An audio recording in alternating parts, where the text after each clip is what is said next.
વાસના ગામે શંકર ભગવાનના મંદિરે રાજપૂત સમાજ ઉત્કર્ષ મંડળના આગેવાનોની બેઠક યોજાઈ. બોડેલી તાલુકાના વાસના ગામે સ્થિત શંકર ભગવાનના મંદિરે રાજપૂત સમાજ ઉત્કર્ષ મંડળના આગેવાનોની મહત્વપૂર્ણ બેઠક યોજાઈ.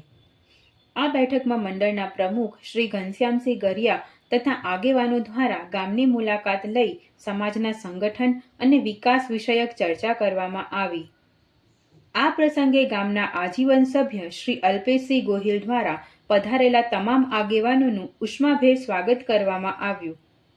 બેઠકમાં રાજપૂત સમાજ ઉત્કર્ષ મંડળના કમિટી સભ્યો કીર્તિરાજસિંહ પરમાર, અર્જુનસિંહ વાસદિયા, દેવેન્દ્રસિંહ પરમાર, જયેન્દ્રસિંહ સોલંકી તેમજ ભાવિનસિંહ ઠાકોર સહિત આગેવાનો હાજર રહ્યા હતા.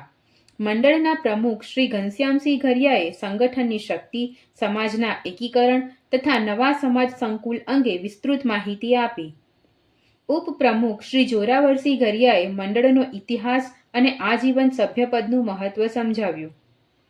સાથે જ શ્રી અલ્પેશસિંહ ગોહિલ દ્વારા ભૂમિપૂજન સમયે જાહેર કરાયેલ રૂ2,51,000ની દાન રકમ બદલ તેમનો વિશેષ આભાર વ્યક્ત કર્યો.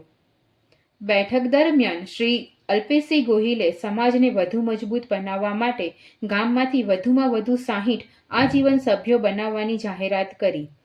આ ઉપરાંત 10થી વધુ દાતાઓ દ્વારા રૂ11,000 કે તેથી વધુની દાન આપવાની પણ જાહેરાત કરવામાં આવી. આ બેઠકમાં ગામના મોટી સંખ્યામાં યુવાનો તથા વડીલો ઉપસ્થિત રહ્યા હતા. સમગ્ર કાર્યક્રમ દરમિયાન સમાજમાં એકતા, સહકાર અને સર્વાંગી વિકાસ માટે સકારાત્મક માહોલ સર્જાયો હતો. કાર્યક્રમનું સંચાલન શ્રી વિજયસિંહ રાઠોડ દ્વારા કરવામાં આવ્યું હતું અને અંતે તેમણે તમામ ઉપસ્થિતોનો આભાર માન્યો.